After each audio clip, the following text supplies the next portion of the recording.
In Makhanda, in the Eastern Cape, the conference seeks to set an international campaign for women's rights to safe abortion. The World Health Organization says that more than 25 million women and girls of reproduction age have had unsafe abortions. The conference aims to strengthen the advocacy of initiatives that seek to deal with the challenges facing women who opt to abort. High on the cards is a lack of education and awareness on the topic. Well, for more on this, we cross to our reporter Iviwe Poti, who's in Makhanda for us. Iviwe, what's happening there?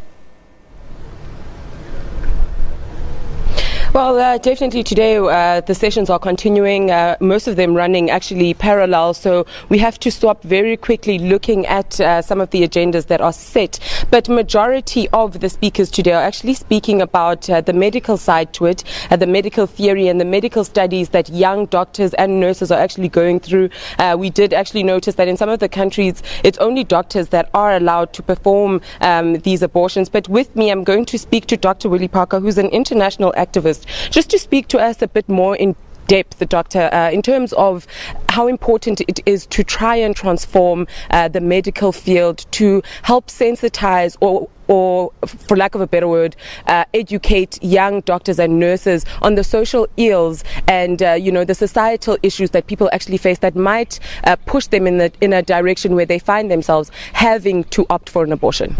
Well, abortion is a very common experience, a medical experience for people who can become pregnant. 1 in 3 women in their lifetime in the U.S. will have an abortion. The laws have changed over time such that in the last 30 to 40 years around the world, many places abortion are legal. And that resulted in the loss of life of women related to abortion. But in some ways, we've been victims of our own success because we now have a generation of people who don't know the carnage and the harm that occurs when abortion is not legal. When it's legal, it's safe, and when it's accessible. But when it's illegal, women still make that choice, but often with much peril. So it's very important for us to consider abortion in the context of it being a human rights issue.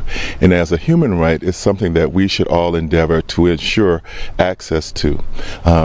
So we should not allow the absence of the visual of women having injuries from unsafe abortion to make us less concerned about the fact that the need has not decreased. Sure, we are a little bit better on contraception, and so the numbers might be a little bit smaller, but the need is no less prevalent. Also, when we speak of lack of education, and also when you look at the medical side to the topics that have been discussed here today, you find that in a lot of the countries on an international scope, people are actually going for contraceptives, but because the contraceptive period sometimes is 20 weeks or sometimes is 30 days, you find out at a late stage that you are actually pregnant. What are some of the challenges or technicalities that may be looked at in terms of, speaking to the nurses then thereafter, in terms of education, the options that people are actually available to? Well, one, it's been great that we've been able to connect contraception to the immediate postpartum period, but in some ways that's been a barrier because we've now conflated the morality of contraception with childbirth. So if you are not in a socially legitimate situation like marriage, or if you're immediately postpartum, for women who aren't married or who aren't immediately postpartum but who are sexually active within their human right, if we link contraception to those socially acceptable time periods, we deny women the very important access to contraception. Let us be clear.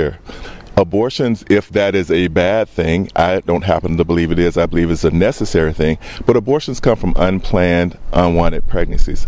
Unplanned does not necessarily mean unwanted, but when women are pregnant and it wasn't planned and they don't want it, they will terminate their pregnancy. One of the ways to prevent that is to help women to become pregnant only when they want to. Thank you so much, Doc, for your time. My pleasure.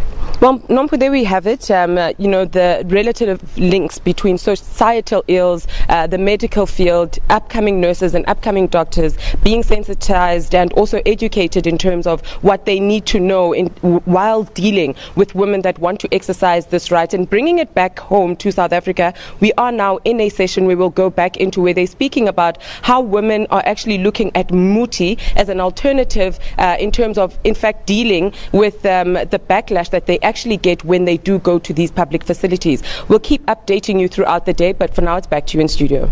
Thanks very much. That's our reporter Iviwe Poti reporting at that abortion conference in Makhanda in the Eastern Cape.